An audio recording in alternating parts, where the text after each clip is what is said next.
সবসময় খালি জোকের ভয় পাও। তুমি থাকো ভিতরে, আমি তো বাইরে থেকে তুলতেছি। জেক নাই, জেক থাকলে আমি তো এখান থেকে সরে যাবো। এখান থেকে তুমি এইমাত্র তুলে নিয়ে গেল। আসসালামু আলাইকুম, সবাইকে ওয়েলকাম জানাচ্ছি আমার আজকে নতুন আরেকটি ব্লগ ভিডিও দেখার জন্য।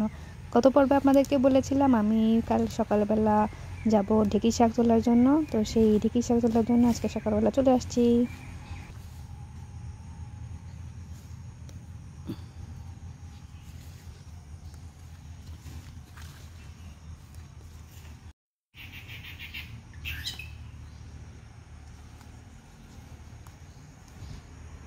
সবাই তোলে এইখান থেকে, দেখে দেখে সবাই রাখে, বিকালের দিকে সবাই তুলে নিয়ে যাবে।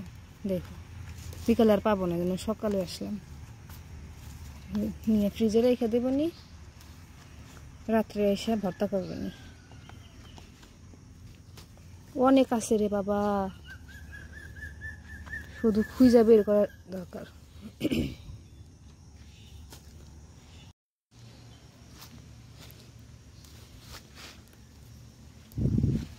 এই জন্য রাত্রে আমি তরকারি বেশি করে রান্না করে রাখছি, যে রাত্রেও হয়ে যায় সকালেও হয়ে যায়। সকালে যেন আমার রান্না করতে লাগে। রাইস কুকারে ভাত তুলে দিয়ে আসছি, এখন শুধু এগুলো তুলে নিয়ে রেডি হয়ে খাওয়া দাওয়া করে তারপরে চলে যাব। ভালো বুদ্ধি না?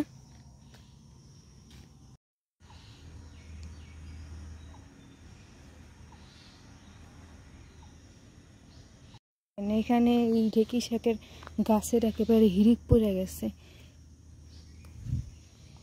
কত গাছ দেখছেন, এটুকা ধরেই গাছ, এটুকা ধরেই এগুলা ঢেঁকি শাকের গাছ। এদিকে এই যে কত, মাশাআল্লাহ, বিকেলবেলা আসলে একটাও পাওয়া যাবে না।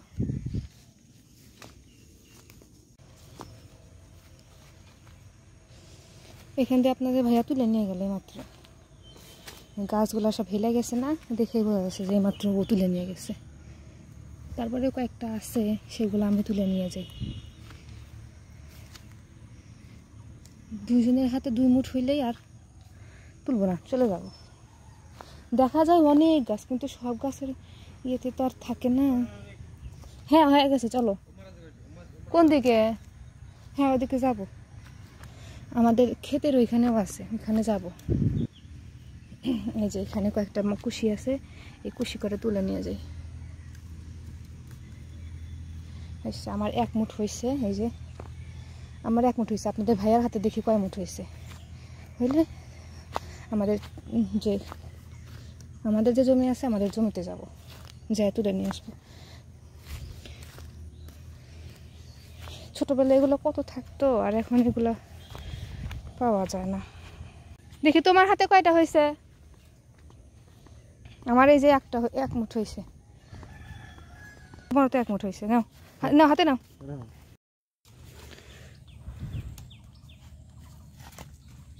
বাড়ি যেতে যেতে কয়টা তুলে নিয়ে যাই। দেখো এই এই এই এই আইলে অনেকগুলো আছে, এগুলো তুলে নাও। আর আমি এখান থেকে তুলি, আমি ডান দিক থেকে তুলি, তুমি বাম দিক থেকে তোলো। দেখছো এইখান থেকে মানুষ তুলে নেওয়া যায়, দেখছো অনেক আগে তুলে নিয়ে গেছে। এই যে এখান থেকে তুলছে। বললাম না যে বিকেলবেলা আসলে পাওয়া যাবে না, সকালবেলায় তুলে নেওয়া লাগবে। কারণ গ্রামের দিকে মানুষরা বিকেলবেলায় এইগুলা শাক বেশি তোলে, কারণ বিকালে রোদ থাকে না, ঠান্ডা ঠান্ডা আবহাওয়া থাকে, শাক তুলতে ওদের ভালোই লাগে। এই লাইনে ডান দিকে আর কি পেলাম না, বাম দিকেই বেশি। বাম দিক থেকে তোলো।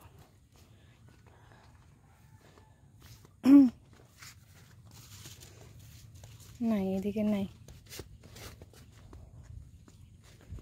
এদিকে নাই। এই যে বাম দিকে, এই যে এই যে এই যে মাথা বাড়াইছে, কই গেল রে মাথা? এই যে মাথা।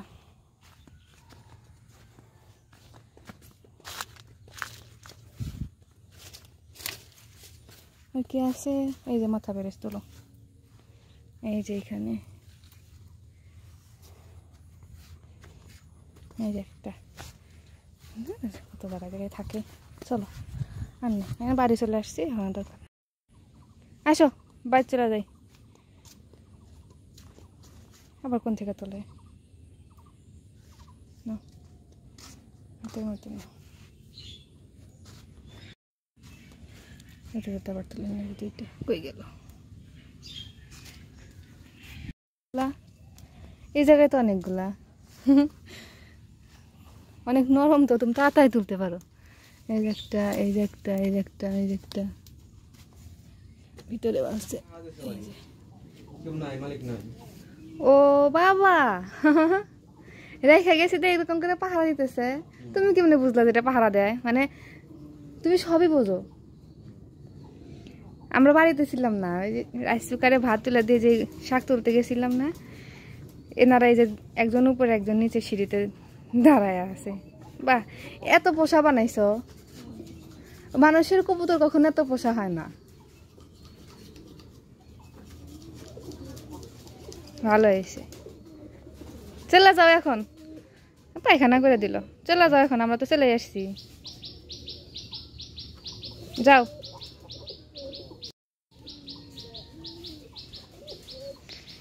এদের এই জোড়া আমার খুব ভালো লাগে দেখতে না দোষ নুদুষ না ছেঁড়া পালা এদের যেগুলো বাচ্চা হবে বুঝছো সবগুলোই ছেঁড়া পালা যাবে না আটকায় সবগুলো ঘরের মধ্যে আটকায় পালা রাখবে মানুষের চোখ পড়বে দেশার দেখছো নাকের কাছে কেমন সুন্দর এই ভাত দিয়ে গেছিলাম ভাত হইতে থাক আমার তরকারিগুলো গরম করা শেষ আর এটা আমি ফ্রিজে রেখে যাব রাত্রে আইসা তারপরে হচ্ছে ইলিশ মাছ দিয়ে ভর্তা করব বেশি করে মরিচ দিয়ে ওই যে নোনা ইলিশ আছে না নোনা ইলিশের মাথা বা একটু দুই এক পিস হচ্ছে চাকা নেব নিয়ে বেশি করে মরিচ দেবো আর পেঁয়াজ দেবো দিয়ে এটা একটু ভর্তা করবো দেখবো কেমন লাগে নতুন খাবার অনেকগুলাই হয়েছে দেখছেন দেখেন অনেকগুলাই হয়েছে মাশাআল্লাহ এইগুলো শাক কে এখন কি আর পাওয়া যায় বলেন এগুলো শাক আর পাওয়া যায় না এগুলো শহরে যারা থাকে তারা এগুলো শাক খাওয়ার জন্য অস্থির হয়ে যায় আর আমি তো গ্রামের মানুষ বুঝেনি এই শাকলতা পাতা খাইতে খুবই ভালো লাগে বিশেষ করে ভর্তা যারা আমার পুরাতন ভিউয়ার্স আছেন তারা খুব ভালো করেই জানেন যে আমি ভর্তাটা কতটা মজা করে খাই মানে গরম ভাতের সাথে এটা ভাজি করেও খাওয়া যায় কিন্তু আমি চাচ্ছি যে আমি একটু ভর্তা খাবো এই ইলিশ মাছের দুটো চাকা দেবো নোনা ইলিশ মাছের আর বেশি করে মরিচ আর পেঁয়াজ দিয়ে এটা ভর্তা করে কালো ভাই দুধ দিব আজকেও ফ্রিজে জায়গা আছে আচ্ছা দাঁড়া দেখি ফ্রিজে জায়গা আছে থাকলে তারপরে নিব ফ্রিজের ভিতরে দিছি জায়গা হবে হবে হাফ কেজি দিবে আচ্ছা তাহলে নাও নাও তারপরে আমি বোতল বের করে দিতেছি এই যে এখানে না পানি আসে দেখছেন এই যে এই জন্য আমি এটা দিয়ে রাখছি আসলে ফ্রিজের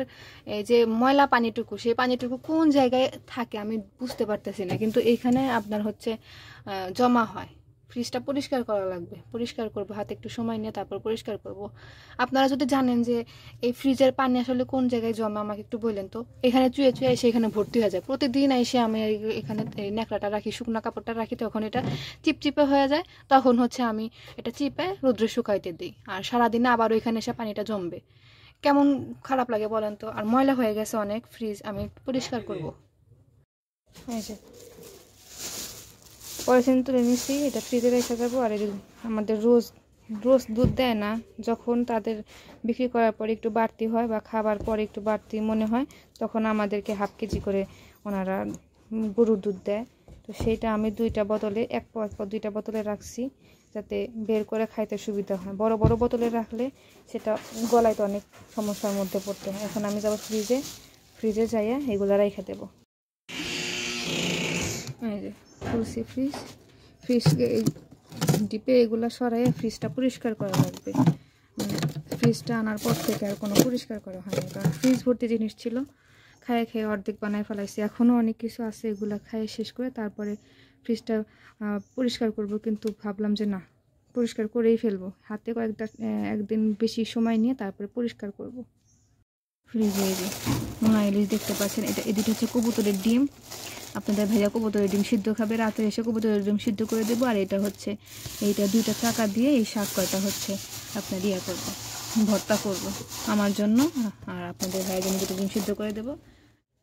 আমার এখানে ভাত রান্নাও হয়ে গেছে, ভাত খাবো, খাইয়ে দিয়ে রেডি হয়ে চলে যাব। তারপরে রাত্রে এসে আপনাদের সাথে গল্প করবো ইনশাআল্লাহ। আমারও 5 টাকা লাগবে, আমার গাড়ি ভাড়া। 5 টাকা তো নেয় না, 10 টাকা নেয়। আমার কাছে খুচরা টাকা নাই। আজকে কি করবা, হেঁটে যাবা?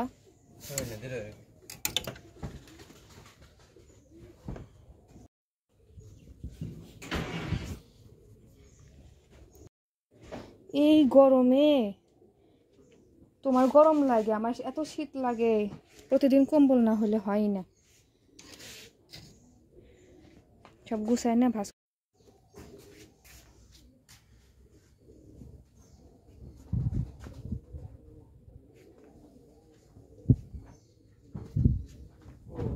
কি 10 টাকা দিতেছ? দাঁড়া দিতেছি।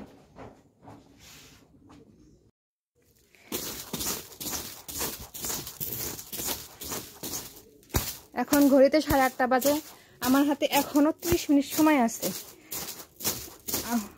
দেখছেন, রাত্রেবেলা রান্না করে রাখলে এটা ভালো একটা সুবিধা হয় যে সকালবেলা যদি একটা কাজে নিয়াত করি সেই কাজটা সুন্দরভাবে হয়ে যায়। যে আমার গুছানো শেষ, ঘরটাও গুছানো শেষ, থালি বাটি মাজার ছিল সেগুলোও সকালবেলা মাজছি। এখন শুধু খাবো। আর এখন একটু লাইভে যাই, লাইভে গেলে হচ্ছে আমি ওই যে গল্পের বইটা আছে গল্পের বইটা পড়তে পারবো। এই সময়টা আমি একটু লাইভে যাই। আপনারা যারা আমার এই ভিডিওটা দেখছেন তাদেরকে রিকোয়েস্ট করবো আমার লাইভগুলো একটু দেখার জন্য। আমি লাইভে গিয়ে এই বইটা একটু পড়ার চেষ্টা করি, যতটুকু পারি ততটুকু পড়ার চেষ্টা করি। আপনাদের কাছে রিকোয়েস্ট থাকবে যে যারা আমার এই ভিডিওটা দেখছেন তারা আমার লাইভে একটু কষ্ট করে একটুখানি সময় দেবেন, 5-10 মিনিট, যাতে আমি যে এই বইটা পড়ি আপনারা এই বইটা সম্পর্কে জানতে পারবেন।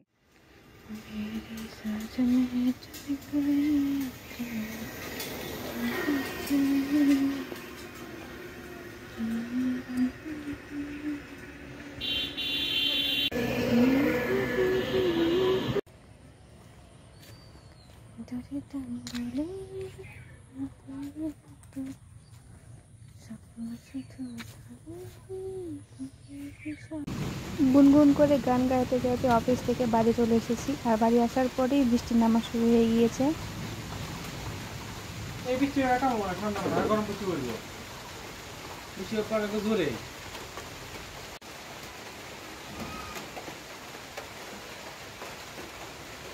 বৃষ্টি শেষ হওয়ার পরে আমি রাত্রে রান্না বান্নার কাজে চলে এসেছি। এখানে আমি আজকে মাছের মুড়িঘণ্ট করব, মানে মাছের মাথার মুড়িঘণ্ট।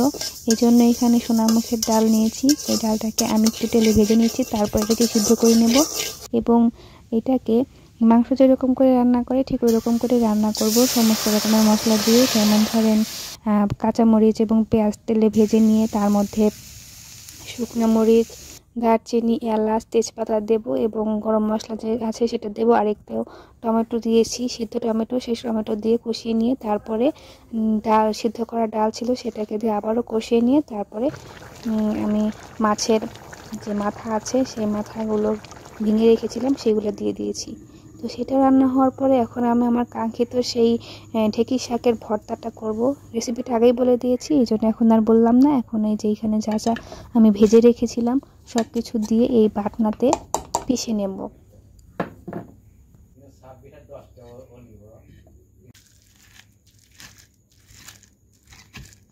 বাটা হয়ে গিয়েছে। এই যে গরম ভাত, এই গরম ভাতের সাথে আমি আমার কাঙ্ক্ষিত প্রতীক্ষিত সেই ঢেঁকি শাকের ভর্তাটা খাবো। এটা যে এতটাই মজা হয়েছিল যে আমার ঘরে যে আরও 2জন আছে তারা আমার আগেই অর্ধেকটা শেষ করে ফেলেছে। ব্যাপার না, এতটুকু আমি একাই সাবার করে দেব। দেখতে খারাপ হলেও খেতে কিন্তু ভারী মজা ছিল। আর সেই সাথে ছিল মুড়িঘণ্ট, মাছের মাথার, বড় মাছের মাথার মুড়িঘণ্ট, যেটা আমি সোনামুগের ডাল দিয়ে রান্না করেছি। এটাও বেশ মজার হয়েছিল, কিন্তু এটার থেকে আমার কাছে আমার সেই ভর্তাটাই সবচেয়ে বেশি ভালো লেগেছে।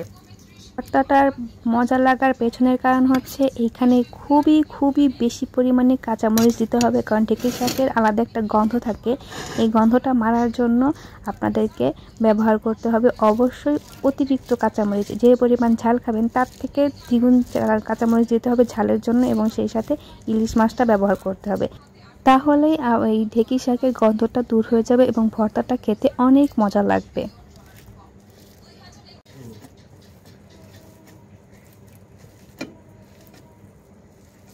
এখন পর্যন্ত যারা আমার ভিডিওটা কন্টিনিউ করলেন তাদেরকে অসংখ্য ধন্যবাদ, এবং যারা আমার ভিডিওটি দেখছেন কিন্তু সাবস্ক্রাইব করেননি অবশ্যই চ্যানেলটা সাবস্ক্রাইব করে দেবেন এবং লাইক কমেন্ট শেয়ার করে দেবেন। আজকের ভিডিওটা আপনাদের কাছে কেমন লেগেছে অবশ্যই কিন্তু কমেন্ট করে জানিয়ে দেবেন। যদিও ভিডিওটা বড় হয়েছে কিন্তু আমি জানি আপনারা খুবই মজা পেয়েছেন, খুবই ইন্টারেস্টিং একটা ভিডিও ছিল, এবং আপনাদের মাঝে নতুন একটা রেসিপি শেয়ার করতে পেরে আমারও বেশ ভালো লাগছে। তাহলে সবাই ভালো থাকবেন, সুস্থ থাকবেন, আমার জন্য দোয়া করবেন, সবার জন্য দোয়া রইল। আল্লাহ হাফিজ।